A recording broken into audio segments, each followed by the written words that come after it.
लिंग पुराण की ये कथा है, बड़ी सुंदर है।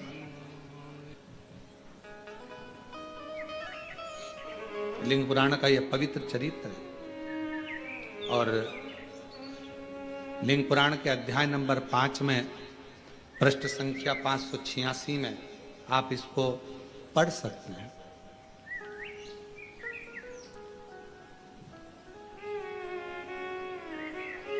कहा राजा अम्बरीश ने भगवान देवऋषि नारद और भगवान पर्वत मुनि दोनों को बिठाकर हाथ जोड़कर कहा, बेटी एक है, आप दोनों ही विवाह करना चाहते हो। महाराज एक काम करता हूं, कल आप सुबह आना, सभा में बैठना, मैं स्वयंवर रखूंगा। मेरी बेटी तुम दोनों में से किसी के भी गले में माला पहनाएगी, उसी के साथ बेटी का विवाह कर दो। अब दो ऑप्शंस थे ना उनके पास में, तो और दोनों मुनि हैं, एक देवऋषि नारद है तो दूसरा पर्वत मुनि है। दोनों तपस्वी हैं, दोनों साधक हैं, दोनों उपासक हैं। तुम दोनों सुबह आना, स्वयंवर रखूंगा बेटी का। बड़ा सुंदर स्वयंवर रखा, पूरा नगर सजवाया गया, बंदरवार बंधवाए गए। आज बेटी का विवाह होने जा रहा है। बेटी जिसके गले में जयमाला देगी उसी से शादी कर दी जाए। जैसे ही कल होने वाला था, एक दिन पहले ही देवऋषि नारद भगवान विष्णु जी के पास में पहुंच गए और भगवान नारायण के पास में जैसे ही गए, भगवान नारायण से जाकर विनय करा। भगवान नारायण ने देखा देवऋषि नारद आए, प्रणाम किया, आओ साहब बैठो।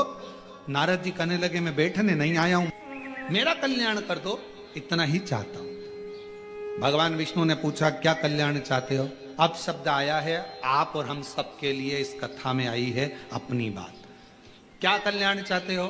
तो नारद जी ने कहा, मेरा कल्याण बस इतना है, राजा अम्बरीश की लड़की श्रीमती से मैं शादी करना चाहता हूं। आप इतनी कृपा कर दो कि पर्वत मुनि है ना, उसका मुख बंदर का बना दो।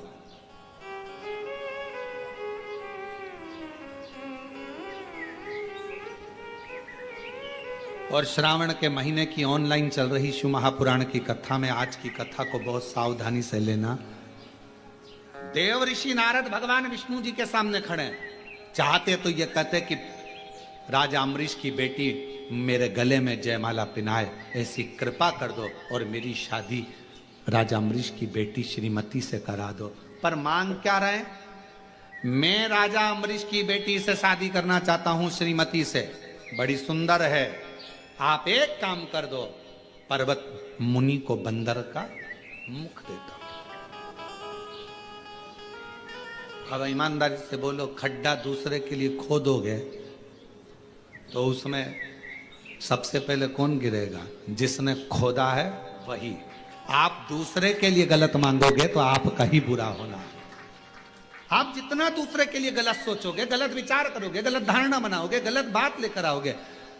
कई लोग दिन भर बैठकर अंदर अंदर कुड़ते रहते हैं, बताओ बताओ कितनी आगे बढ़ गई, कितनी फैक्ट्री, कितनी दुकान, इसके तो बच्चे भी इसके कहने में चलते हैं। दिन भर कोसे, इसकी यहाँ ऐसा हो जाए, इसका ऐसा हो जाए, इसका वैसा हो जाए। और मालूम पड़े उतना जितना दूसरे को कोसती है, उतना ही बुरा खुद का होते चले जाता है और वो और उन्नति करती चली जाती है, वो और आगे बढ़ रहा है। जिसके लिए तुम गलत सोच रहे हो, जिसके लिए तुम गलत विचार कर रहे हो, वो और आगे बढ़ते चले जा रहा है और आगे चलते चली जा रही है, उसका और भला होते चले जा रहा है। तुम जितना जितना कोसोगे व्यक्ति उतना। अब यहाँ लिंग पुराण का ये चरित्र कह रहा है, देवऋषि नारद का राजा अम्बरीश का चरित्र कह रहा है। भगवान विष्णु के सामने खड़े थे, नारायण के सामने खड़े थे, चाहते तो दुनिया का सारा ठाट मांग सकते थे।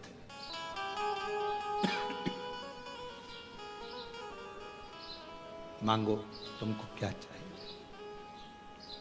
भगवान विष्णु ने तो पूछा था, क्या चाहिए तुमको, बोलो। और यही कि ये चरित्र याद आता है, जरासंध, दुर्योधन और भीम, ये तीनों तप करने गए। इन्होंने शंकर जी का तप किया, शिव जी का तप कर रहे थे, इतने में भीम को लग गई भूख और भीम चले गया भोजन कर रहे, कंदमूल फल खाने। दोनों जनी तब कर रहे थे, जरासंध और दुर्योधन। भगवान शंकर प्रसन्न हो गए, मांगो तुम्हें क्या चाहिए। जरासंध ने कहा मुझे 10,000 हाथी का बल दे दो। ठीक है। दुर्योधन ने कहा मुझे 20,000 हाथी का बल दे दो। भगवान शंकर जी ने कहा तथास्तु। दोनों जाने लगे। भीम बैठ के केला खा रहे थे, भूख लग रही थी तो, और ये दोनों हंसते हुए बोले बताओ ऐसा हफ्सी है, खाने के चक्कर में इससे शंकर जी का वर भी नहीं मिला और हमको वर मिल गया। ऐसा भूखमरा, ऐसा हफ्सी शब्द का संबोधन जब गालियों से करा गया, ऐसा ऐसा संबोधन करा गया, सुनकर क्रोध आ गया। कभी कभी किसी के शब्द आपके हृदय में चोट करते हैं तो जीने की कला भी सिखा देते हैं, आगे बढ़ने की कला भी सिखा देते हैं। कभी कभी चोट कर जाते शब्द वो आगे बढ़ने की कला दे देते हैं। आगे बढ़ने की कला देंगे वो शब्द।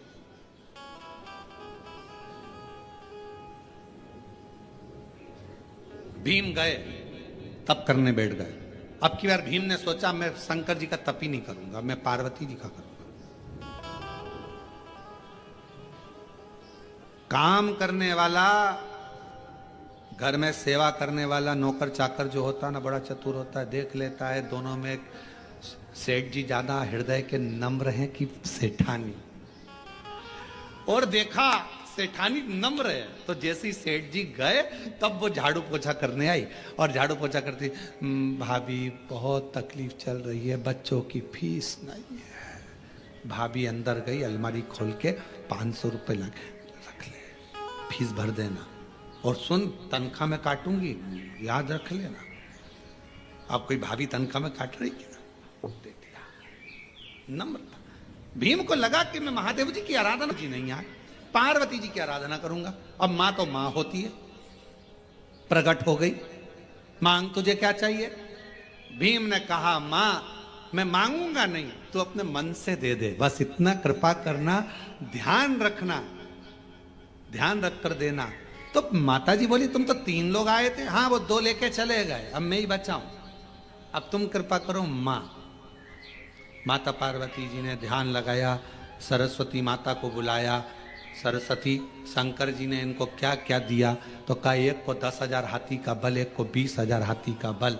पार्वती जी बोली मैं तुझे 40,000 हाथी का बल देती। 40,000 हाथी का बल। भीम कहता नहीं चाहिए, ये कोई फालतू की बात, मेरे को नहीं चाहिए। तो फिर 100,000 हाथी का बल नहीं चाहिए, मुझे तो वो दो मां जो मेरे दिल में है, बाकी का कुछ मत दो। सरस्वती माता को फिर बुलाया। पार्वती जी ने कहा इसके हृदय में क्या चल रहा है बताओ। तब सरस्वती ने कहा, तो पार्वती जी ने कहा ठीक है, हे भीम मैं तुझे वर देती हूं, जरासंध और दुर्योधन मरेंगे तो तेरे ही हाथ से मरेंगे, बस अब कुछ नहीं चाहिए। अब कुछ नहीं चाहिए। वो 20,000 40,000 हाथी का बल लेकर करूं क्या? अब मारना तो इन दोनों को। क्यों? क्योंकि एक ने मुझे खबड्डा कहा, एक ने मुझे हफ्सी कहा, एक ने मुझे गाली दी। जब अपशब्द कहा है तो उस गाली का जवाब देने का बल तो मुझे दीजिए, मुझे दीजिए। भगवान शंकर से जाकर जल चढ़ाते समय एक प्रार्थना जरूर करा करो, बाबा मुझे ऐसा बना देना कि दुनिया के लोग जो मुझे आड़ा टेढ़ा कहते हैं ना, उन सबका मुख चुप हो जाए, ऐसी करुणा। जो लोग मुझे आड़ा टेढ़ा कहते हैं, आप शब्द कहते हैं, गाली देते, ताना देते, कहते ये जिंदगी में कुछ नहीं कर सकता, ये कुछ नहीं कर सकता, ये तो केवल एक लोटा लेकर बस योर वाले महाराज के कहने पर मंदिर मंदिर जाता फिर रही, मंदिर मंदिर जाती फिर रही, उसका जवाब मेरा बाप देगा, मेरा देवादिदेव महादेव देगा। मुझे इस लायक बनाना कि इन सबके मुख चुप हो जाए, इन सबके मुख चुप हो जाए।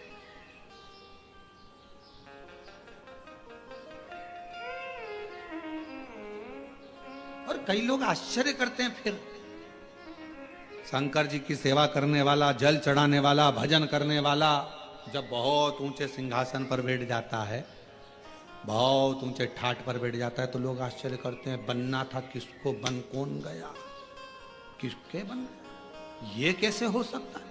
पूरे मोहल्ले के लोग, पूरे क्षेत्रवासी आश्चर्य करते हैं, ये पद पर बैठ गया, इसको कुर्सी मिल गई, ये सिंहासन पर बैठ गया, इसको पद मिल गया। क्यों?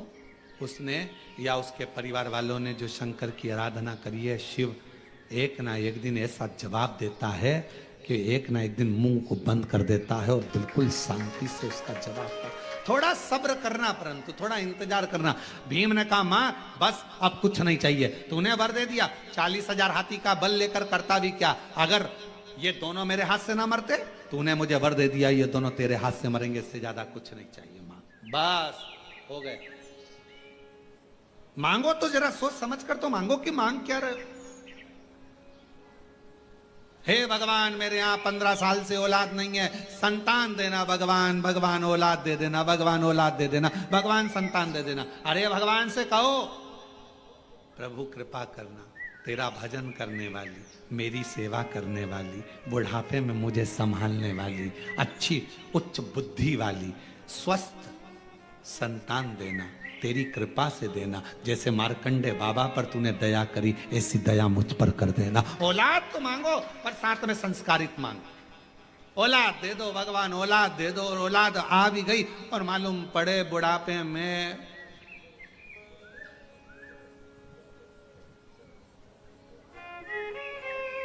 स्टेटस लगा रही है औलाद, my wife is my life.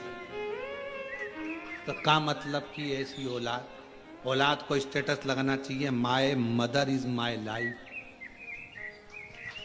उसको स्टेटस लगाना चाहिए कि मेरी मां मेरी लाइफ है, और वो स्टेटस लगा रहा मोबाइल पर, माय वाइफ माय लाइफ, मेरी पत्नी मेरी लाइफ है। और मां पिता, तो भगवान से प्रार्थना करना, औलाद देना, संस्कारित देना, संस्कारवान देना, ज्ञानवान देना, विद्वान देना, तेरी सेवा करने वाली, बुढ़ापे में मेरी सेवा करने वाली औलाद देना। मालूम पड़े बेटा है नीलैंड में, बेटी है न्यूयॉर्क, ब्राइट बच्चों के लिए हुआ बुढ़ापा डार्क। काका क्या करोगे, क्या करोगे, ये दौलत कहां धरोगे, बुढ़ापा बेकार हो गया। बेटा कहां है, तो कहां है, न्यूजीलैंड में। बेटी कहां है, न्यूयॉर्क में। अच्छा, एक बेटा वहां, बेटी वहां, तुम कहां हो, बिलासपुर में। बिलासपुर में, हाँ, क्या कर रहे हो, फ्लैट में है। अच्छा, फिर तुम बीमार पड़ते हो तो तुमको डॉक्टर के पास कौन लेकर, पड़ोस के बेचारे बच्चे बहुत अच्छे हैं रे, हमको डॉक्टर के पास ले जाते हैं। अच्छा, हाँ, सब्जी भाजी कौन ला कर दे, पड़ोस में जो बेटा है ना बेचारा खूब सेवा करता है। तो हमने भी कह दिया एक काम करना, फिर ये फ्लैट, 15 एकड़ जमीन, गाड़ी सब पड़ोस के बेटे को दे। नहीं, उसको कैसे दे सकते, बेटा इंडीलैंड में, बेटी है न्यूयॉर्क, और ब्राइट बच्चों के लिए हुआ बुढ़ापा डार्क। और काका क्या करोगे, ये दौलत कहां धरोगे।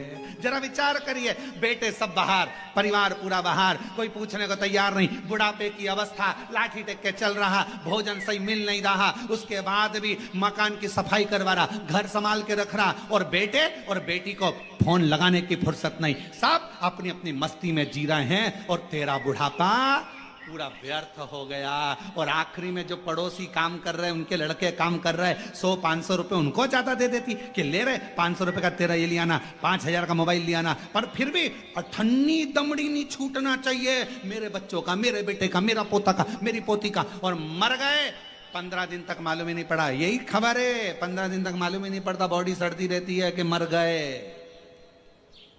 तब फिर पड़ोसी की सूचना आती है कि बदबू आ रही, दरवाजा खुला, तब मालूम पड़ता, बच्चों को सूचना दी जाती है, आ जाओ तुम्हारे माँ बाप मर गए। कहते हैं ऑनलाइन अंतिम संस्कार कर देंगे, ऑनलाइन, ऊपर से वहीं से बैठे अंतिम संस्कार का कर्म कर दिया, मर गए, 1 महीने बाद आए, पूरी जायदाद बेची, पैसा लिया, बेटा है नीलैंड में, बेटी है न्यूयॉर्क, और ब्राइट बच्चों के लिए हुआ बुढ़ापा डार। और काका क्या करोगे, ये दौलत कहाँ धरोगे, क्या करोगे? ना अच्छे से खा पा रहे हो, ना जी पा रहे हो, ना अच्छे से रह पा रहे हो। इसलिए मेरा निवेदन है, 1 रुपए का भी कहीं दान नहीं करना है, मत करिए। 98 भी किसी को देना है तो मत दीजिए। तुम्हें 1 रुपया भी खर्च नहीं करना किसी पर, मत करो। पर अपनी कमाई का 1 हिस्सा अपने ऊपर खर्च करो। खूब एंजॉय से जियो, खूब अच्छे से जियो, खुश की जिंदगी जियो। अपने ऊपर तो खर्च करो, अपने ऊपर खर्च करना सीखो। बेटा रख रहा है कटे हुए सेवफल का मोबाइल, और तू इतना सा कीपैड लेके बेचारा चल, और बाद में बेटे देख तो बटन नहीं दब रही। बेटे को शर्म भी नहीं आए कि पापा दूसरा दिला देता हूं। और उसने कहा एक बार, वही मृगनेनी ने, उसने एक बार कहा कि मेरा बैलेंस खत्म हो गया, तो आधी रात को दोस्त को फोन लगा, बैलेंस डलवा तेरी भाभी का मोबाइल में बैलेंस। मृगनेनी मयूरी कहा इतना डला बैलेंस। माँ का सिर दुखा तो कमरे में भी नहीं गया। और मृगनेनी का, क्यों कल तू नहीं आई थी मिलने, मेरी तबीयत खराब। अच्छा तूने तो बताया ही नहीं मेरे को, मैं तुझे लेकर चलता हूं। अपने कोरबा में बहुत अच्छा डॉक्टर है, चल। नहीं मैं ठीक हो गई, नहीं चल तो सर।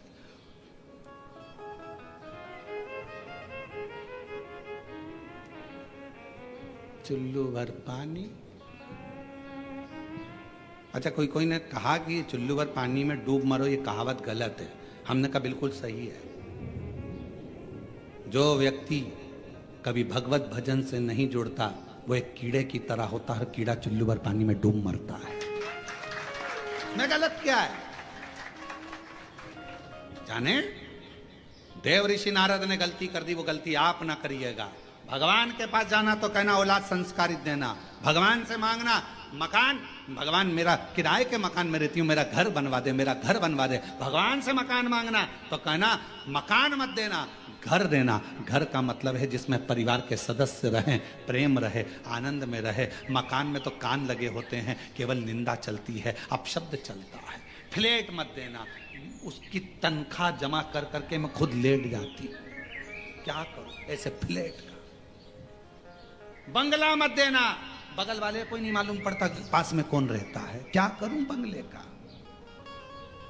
मुझे मकान नहीं, मुझे घर देना जिसमें मेरा परिवार, मेरे माता पिता, मेरे घर की बहू बेटा, कुटुंब सब अच्छे से रहे, सब में प्रेम बढ़े, सब आनंद में रहें। उस घर के अंदर धन भले 1 रुपया आए पर वो 1 रुपया भी 1 लाख के बराबर हो, सबकी पूर्ति। ऐसा घर दीजिए।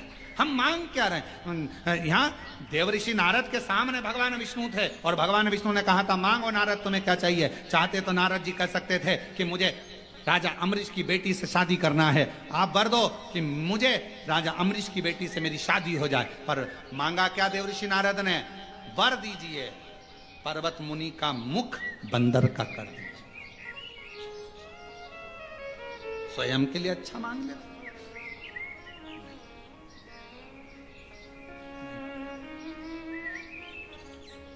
अब नारद जी चले गए, भगवान ने कह दिया तथास्तु, ठीक है। थोड़ी देर बाद इनके जाने के बाद पर्वत मुनि आ गए। पर्वत मुनि आए तो प्रणाम किया। भगवान नारायण ने कहा प्रणाम, क्या चाहिए, क्यों आना हुआ? महाराज राजा अम्बरीश की बेटी बड़ी सुंदर, उससे विवाह करना चाहता, बस एक निवेदन लेकर आए। क्या? नारद जी का मुंह लंगूर का कर दो। नारद जी का मुंह लंगूर का कर दो, बस ये निवेदन लेकर आया। भगवान विष्णु ने कहा तथास्तु, तथास्तु। पर भगवान नारायण ने कहा कि देखो मैं सब कर तो दूंगा पर तुम ये किसी से बोलना नहीं। ठीक है नहीं बोलूंगा, चलो। अब पर्वत मुनि को लगा कि मैं श्रीमती से विवाह करूंगा तो नारद जी का मुंह लंगूर का रहेगा। नारद जी को लगा कि मैं पहुंचूंगा तो पर्वत मुनि का मुंह बंदर का रहेगा। और दोनों जाकर बड़े प्रेम से स्वयंवर में बैठ गए। स्वयंवर चालू, श्रीमती माला लेकर आई। अब श्रीमती तो श्रीमती है।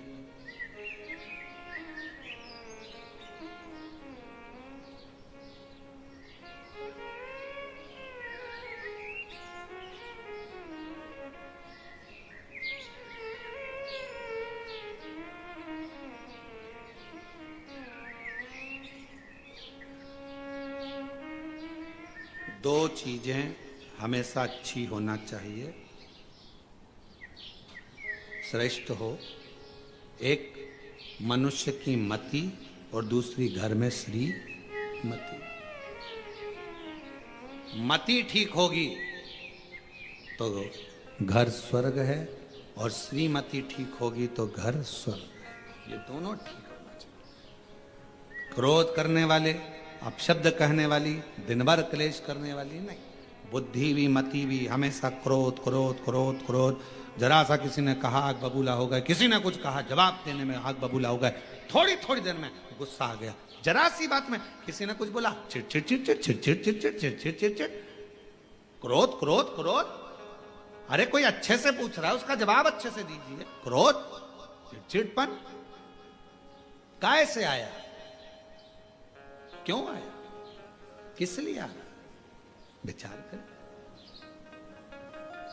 जो गुस्से में कहा यदि वही प्रेम से कहा होता तो शायद पूरी दुनिया का नजारा ही बदल गया होता। प्रेम बस बोल, और कोई कुछ बोला नहीं, गुस्सा आया। किस बात के लिए गुस्सा आ रहा है भाई, किस लिए, क्यों, इसलिए श्रेष्ठ मति। बुद्धि भगवान से कहना अच्छी रखना भगवान, इस मति को मत बिगड़ने देना, क्योंकि ये मति ही हमें बर्बाद कर देती है। ये मति मत बिगड़ने देना, मेरी बुद्धि मत बिगड़ने देना, मेरी बुद्धि को श्रेष्ठ रखना। कहे सुंदर श्रीमती जी का सुंदर स्वयंवर प्रारंभ हुआ। स्वयंवर चल रहा था, देव ऋषि नारद बैठे थे, पर्वत मुनि बैठे थे, दोनों बैठे हैं और श्रीमती माला लेकर आ रही है। खूब सुंदर है, भगवान की परम भक्त है, राजा अम्बरीश की बेटी है, भगवत भजन में इतनी डूबने वाली है कि वो भगवत की भक्ति में रमती है। इसलिए भगवान भी उसका कल्याण करने का भाव उत्पन्न कर दिया। कल्याण कर माला लेकर चली, देव ऋषि नारद के सामने पहुंची तो देखा तो देव ऋषि नारद का मुख लंगूर का है। पर्वत मुनि के सामने पहुंची तो उसका मुख बंदर का। चीख कर अंदर की ओर भाग गई। पिता ने पूछा, राजा अम्बरीश ने, पिता रोने लगे, मेरी बेटी की किस्मत में विवाह नहीं लिखा, ना जाने मेरी बेटी को क्या हो गया। क्यों? कई लोग कहते हैं हमारी बेटी का विवाह नहीं हो रहा, हमारी बेटी का विवाह नहीं हो रहा। भगवान शंकर की आराधना भी करती है, जल भी चढ़ाती है, पूजन भी करती है, समय लग रहा है ना, लगने दो, टेंशन मत लो। भगवान ने उसके लिए कुछ अच्छा सोच के रखा होगा, उसकी किस्मत में कुछ बुरा लिखा होगा तो भगवान उसको काट रहा है। थोड़ा समय लगेगा, अच्छा करेगा, थोड़ा समय लग सकता है, लगने दो। अरे प्रभु, हमने इतने दिन से काम कर रहे हैं, हम इतने दिन से पशुपति व्रत कर रहे हैं, हम इतने दिन से शिव जी का जल चढ़ा रहे हैं, हम इतने दिन से कथा सुन रहे हैं, हमने 4 पंडाल 3 पंडाल 2 पंडाल 1 पंडाल बैठ कर कथा सुन ली, भगवान हमारी नहीं सुन रहा। सुनेगा, थोड़ा समय लगेगा। जब तक पूरी फाइल पढ़ नहीं देगा तब तक वो दुख मिटाएगा नहीं, और दुख एक बार मिटा दिया तो दूसरी बार दुख आएगा नहीं, ये निश्चित। थोड़ा समय लगेगा, लगने दो, होगा। हम तो बाबा के भरोसे डमरू वाले चल, काशी वाले के भरोसे चल, सीहोर वाले के भरोसे चल, हम तो बाबा के भरोसे चलते, हम तो बाबा के भरोसे चल, हम तो उसके आश्रित। हो समय लगेगा, हो सकता है दुख भारी है, लगने तो समय, कोई बात नहीं, होगा होगा।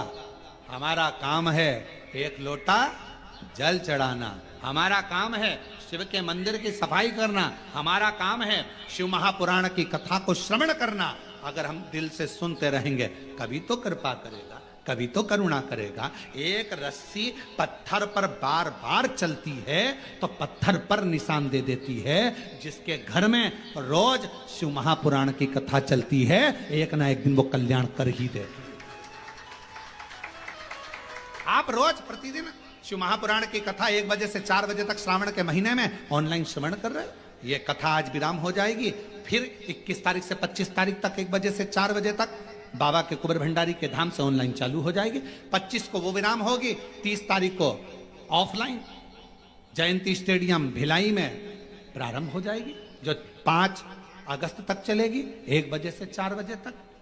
और कितने प्रसन्न हैं छत्तीसगढ़ के लोग, हमें अगर कथा ऑनलाइन यहां सुनने को मिली है तो हम जयंती स्टेडियम में वहां बैठकर सावन की एक कथा श्रवण करेंगे, पंडाल में बैठकर कथा सुनेंगे श्रावण के महीने की, वो हमको फल मिलेगा। पूरे भिलाई वासियों का, दुर्ग वासियों का, सबका भाग्य है जो पंडाल में बैठकर कथा श्रवण करेंगे। ये भाग्य की सर होगा, थोड़ा समय लगेगा, थोड़ा आप अपना कर्म करिए। मत बुरे कर्म कर बंदे वरना पछताएगा, भगवान की आंखों से तू बच नहीं पाएगा, तू बच नहीं पाएगा। अरे ओ अज्ञानी मत करना, अरे ओ अज्ञानी मत करना, तेरे कर्म का फल भी तू ही पाएगा, जैसा किया तूने तेरे आगे आएगा। मत बुरे कर्म वरना पछताएगा, भगवान की आंखों से बच नहीं पाएगा, बच नहीं पाएगा। बड़ा सोचनी है, बहुत विचार करना, अपने चित्त वृत्ति में ये बात को बिठा लेना। पर्वत मुनि बैठे हैं, देव ऋषि नारद बैठे हैं, राजा अमरीश की बेटी श्रीमती आई है, पर माला नहीं पहनाई है, क्योंकि एक बंदर का मुख हो गया, एक लंगूर का मुख हो गया। और इन दोनों के बीच में एक राजकुमार बैठा है, हाथ में धनुष है, बाण है, सुंदर स्वरूप है, मस्तक पर मुकुट है, कानों में कुंडल है, गले में माला है, सुंदर श्रृंगार है,